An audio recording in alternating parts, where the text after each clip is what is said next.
You know what's crazy about the 70s? Hollywood was making all these dark, hopeless thrillers that audiences totally hated. Critics called them fake and full of nonsense, and studios got rid of them faster than disco disappeared. But here's the thing. Time can do something strange.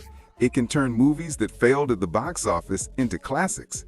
And these 8 films show that sometimes being ahead of your time just means getting hit hard by it. Number 1. Sorcerer. Shows that William Friedkin's biggest enemy wasn't the unstable nitroglycerin his characters were carrying through the jungle, it was his own extreme perfectionism and terrible timing. 4 desperate fugitives take on a suicide mission to drive trucks full of dynamite across 200 miles of a war-torn Central American jungle to put out a burning oil well. Honestly, it's more amazing that anyone survived this movie than the story itself. Friedkin was basically running his own dangerous mission behind the camera, insisting on real stunts with real explosives during a real hurricane while the cast and crew slowly lost their minds in the Dominican rainforest. That's serious method filmmaking. He made his actors face months of rock slides, muddy floods, and unfriendly locals, then forced them to drive trucks over a collapsing rope bridge during a storm that should have stopped filming. All the while, studio executives watched their budgets explode, just like the nitroglycerin everyone feared. The chaos on set became legendary, even for the wild 70s, with injuries, destroyed vehicles, and crew walkouts that made Apocalypse Now look like a weekend camping trip. But the worst part was the timing. This dark masterpiece came out the same weekend as a little space movie called Star Wars, and audiences picked hope over despair. Friedkin's intense meditation on fate got crushed by lightsabers and Death Stars. Even crazier, the film nearly disappeared, becoming a mythical lost treasure you could only find through underground VHS trading or late-night university screenings where film students whispered about missing scenes and legal issues like they were secret scriptures. The moral panic didn't help, with politicians and parent groups freaking out over the movie's constant bleakness and lack of happy endings. Basically, audiences in 1977 weren't ready for a film that said maybe the good guys don't win and maybe survival isn't worth it. That's probably why it took 40 years for critics to finally admit that Friedkin had made a total masterpiece of despair. Number 2. Farewell, My Lovely was supposed to be Robert Mitchum's big, glorious return to film noir, but instead, it turned into a perfect example of how to bring back a dead genre at exactly the wrong time. Philip Marlowe, played by Mitchum in his best tired and broken style, gets hired by a huge ex-con named Moose Malloy to find his lost love, Velma, in 1941 Los Angeles. It sounds easy until Marlowe learns that Velma has changed her name to Helen Grail, a rich woman, and he's about to fall into a mess of blackmail, murder, and betrayal that makes his normal cases seem as simple as parking tickets. What's really interesting is how the movie's production became a fight between old-school Hollywood and the new movie rating system that had just replaced the old production code. Director Dick Richards wanted to make a real adult version of classic noir, while the censors panicked over the story's heroin addiction, prostitution, and brutal violence that came straight from Raymond Chandler's book. Behind the scenes, Mitchum was said to be driving everyone crazy. He wouldn't rehearse, changed lines whenever he felt like it, and treated the movie like a big joke. Ironically, that attitude worked perfectly because his careless calm matched Marlowe's cynical outlook on life. The real trouble began when TV networks started editing the film, cutting out the brothel scenes and drug-filled hallucinations that were vital to the story's dark, dreamlike feel. This turned it into a watered-down version that completely missed why anyone wanted to remake a Chandler story in the first place. What began as a high-class studio project ended up becoming a late-night VHS cult favorite, with collectors searching for uncut Embassy Pictures tapes like they were secret files, proving that sometimes the best way to find your audience is to wait 20 years for them to discover you at 3 a.m. Number 3. The Long Goodbye shows that Robert Altman's biggest mistake was trying to update Raymond Chandler for the 70s by turning Philip Marlowe into a mumbling, ineffective loser. That sounds like a terrible idea, until you see it was actually brilliant social commentary that audiences completely rejected. Elliot Gould's Marlowe drives his friend Terry Lennox to Tijuana as a favor, only to discover that Terry murdered his wife and faked his own death to make Marlowe an unwitting accomplice. This leads to a final confrontation where Marlowe kills Terry and walks away playing the harmonica, destroying the idea of the noble private eye for a generation not ready to admit their heroes were dead. What's fascinating about the production is how Altman deliberately broke all the rules of detective stories, letting scenes drift for minutes while Gould improvised his dialogue. Sterling Hayden struggled with real alcoholism, making his performance genuinely unhinged and creating a dreamlike feeling that critics called pretentious but actually captured the confusion of solving crimes in a city where nothing is what it seems.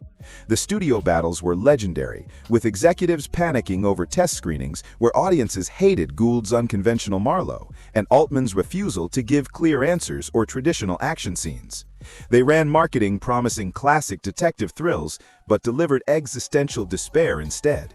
Television censorship was especially harsh, with ABC cutting Marlowe's final violent act against Terry, completely destroying the movie's moral message and turning it into just another wandering character study, instead of the sharp critique of lost loyalty it was meant to be.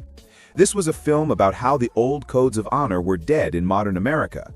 The network censorship proved the point by refusing to show what happens when those codes finally collapse, leaving a watered-down version that missed why Altman made the film in the first place.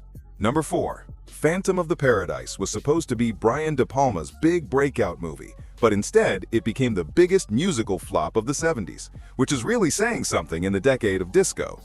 Winslow Leach has his Faustian cantata stolen by the evil record boss Swan, gets framed for drug dealing, has his face crushed in a record press, and comes back as the masked phantom to haunt Swan's new rock palace while trying to save his muse Phoenix from the music business that ruined him.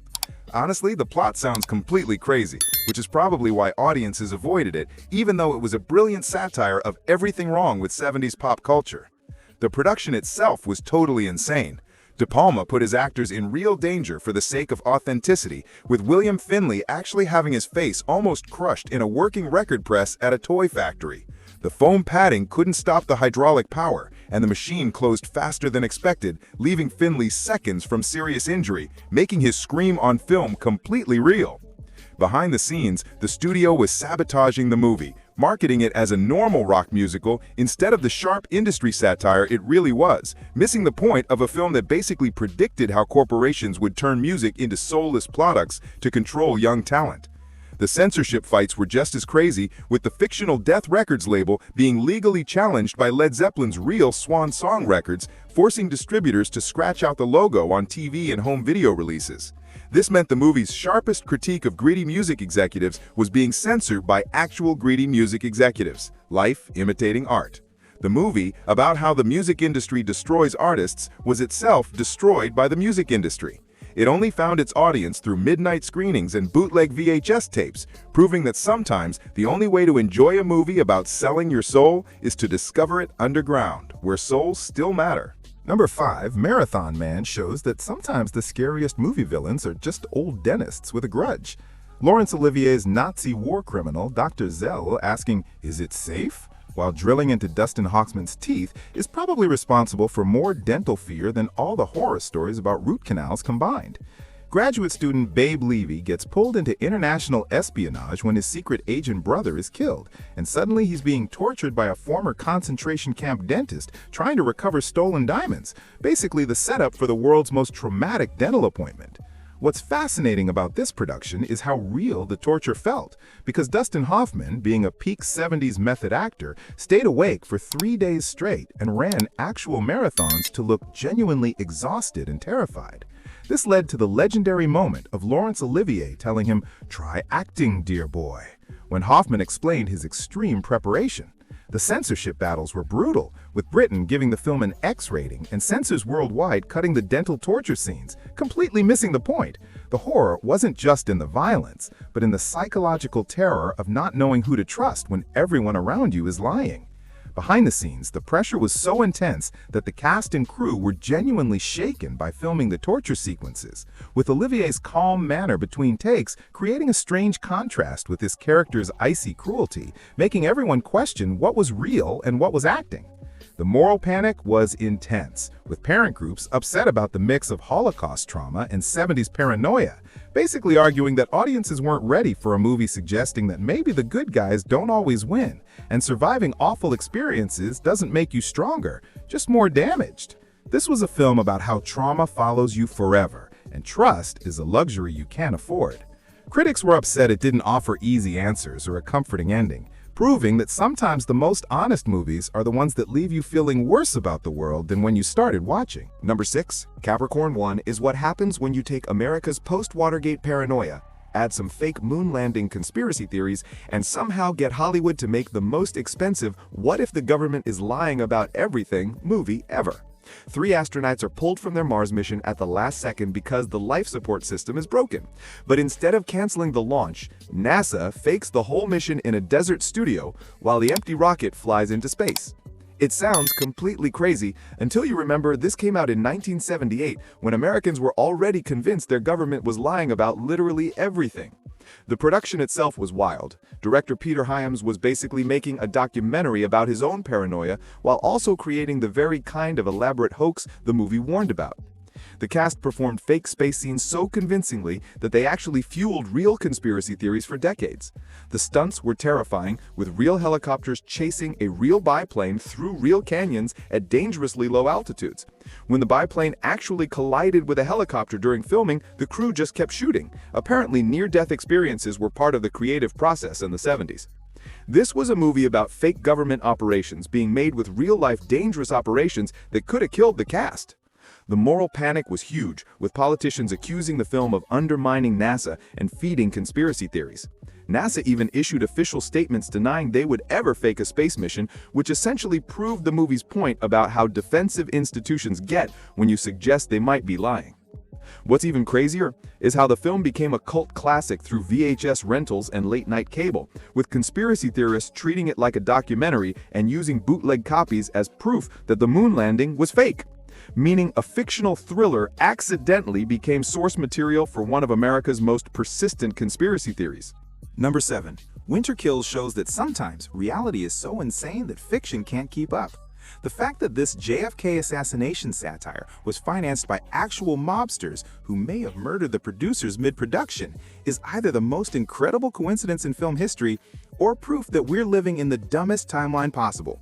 Nick Rich Keegan investigates the assassination of his president brother and uncovers a conspiracy that leads straight back to his own family, turning the Kennedy assassination into a dark comedy about how power corrupts everything it touches, which sounds like a brilliant idea until you realize the production was being infiltrated by the exact kind of shadowy figures the movie was satirizing. What makes it completely bonkers is that director William Richard was getting money from mysterious sources who paid cast members in suitcases full of cash, while key producers kept turning up dead under suspicious circumstances. The FBI was apparently investigating everyone involved, creating a situation where the paranoid political thriller was being made by people who were genuinely paranoid about real conspiracies. The chaos on set was so extreme that filming was shut down multiple times when checks bounced or legal threats appeared. Jeff Bridges described being followed by intimidating advisors, more interested in protecting investments than making movies, turning the set into the nightmare scenario the script warned audiences about. Behind the scenes, footage kept disappearing when studios seized reels during legal battles, making the movie about cover-ups, literally covered up by the very institutions it criticized. For decades, fans whispered about missing scenes and alternate versions that may or may not have existed. The film barely got released because of all the legal chaos, but it found its audience through underground VHS trading and late-night cable, where conspiracy theorists treated it like a documentary instead of satire, proving that sometimes the best way to expose the truth is to make it so ridiculous that people assume it has to be fiction.